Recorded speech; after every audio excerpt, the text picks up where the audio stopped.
What's up, guys? Get It's out, Keisha Dubé, and It's me, Mitch and Roger. today we're talking about Lord Byron.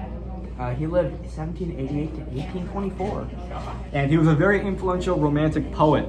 It all started on Jan 22nd, 1788. He was born to Catherine and John Mad Jack Gordon. He was born in England, actually, but because of his dad's pretty poor financial decisions, they had to move to Scotland. And he had pretty fierce parents, to be honest. Now, thankfully, he got a lot of cash from his fifth Baron Byron, Uncle William, who made him so rich that he could own his own property of Newstead Abbey.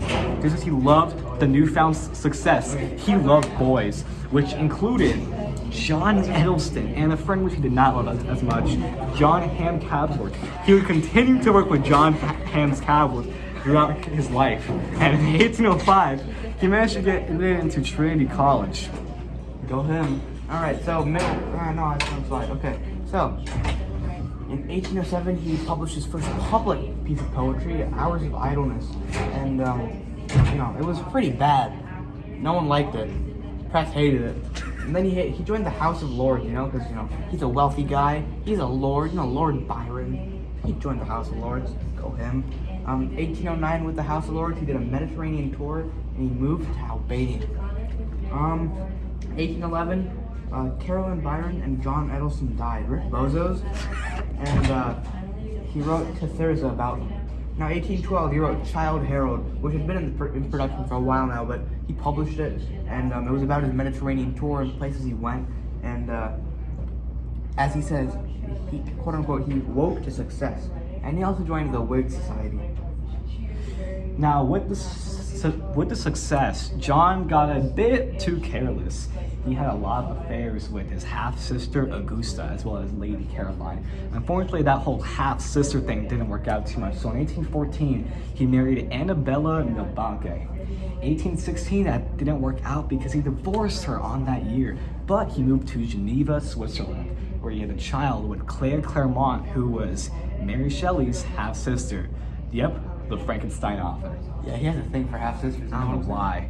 1818, he writes his most popular and critically acclaimed work, Don Juan, as well as the work Beppo, which was a satire. He also had to sell his property of Newstead Abbey to clear his debts. Things were going good for Lord Byron, until he died. George And then he died in 1824 when he got fat and sick, and he just died. Really reclusive. He lost everything he cared for. All he wanted was poetry. He stayed at home, wrote poetry. But what he got was tuberculosis. So his major works: 1806, the first piece, it was private, fugitive pieces. Then you got Hours of Idleness. This is his first public piece. Pretty shit. Pretty bad. You can't say. We'll censor it. It'll be funny. We'll censor it. Okay. And then you got English Bards and Scotch Reviewers in 1809, which garnered him some success. It was alright. And Childe Harold 1812, that's his big break, You know how Lightning McQueen goes to the Piston Cup. That's this is the Piston Cup moment for Lord Byron. And then 1818, Beppo, stupid name, but it's a satire aimed to identify differences between the Italians and the English. And then 1819, Don Juan. Mexican music, okay. Byron's greatest success of all. What the heck? Okay, there we go. Don Juan captures all the charm of Beppo while sprinkling in some satire. It's really modeled off of his character too, an innocent, charismatic youth who fancied many different women, and as a result, it lasted many rejections in Rasputin love. So silent genre, that's really romantic, satire. That's what he likes.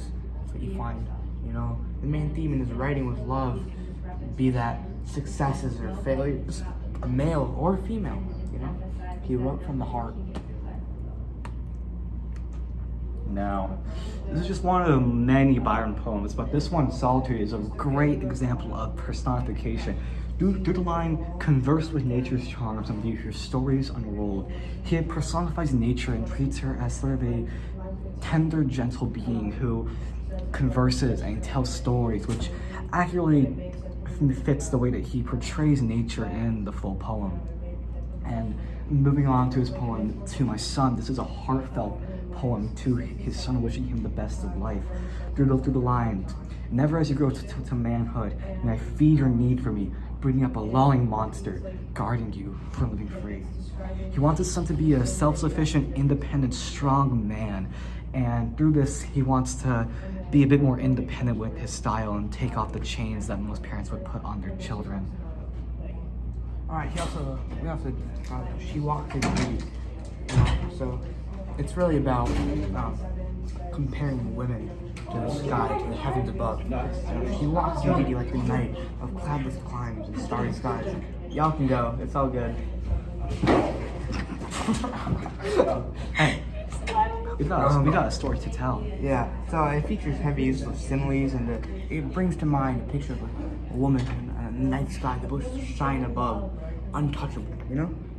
You know what I'm saying? Okay, and then, so we'll go no more a roving, and for the sword outwears its sheath, and the soul wears out the breast, and the heart must pause to breathe, and love itself have rest. It's about symbolism. It's about how even the heart must rest sometimes, how love can't be forever. You know what I'm saying? All right. Thank you for watching our presentation See on you, Lord chump. What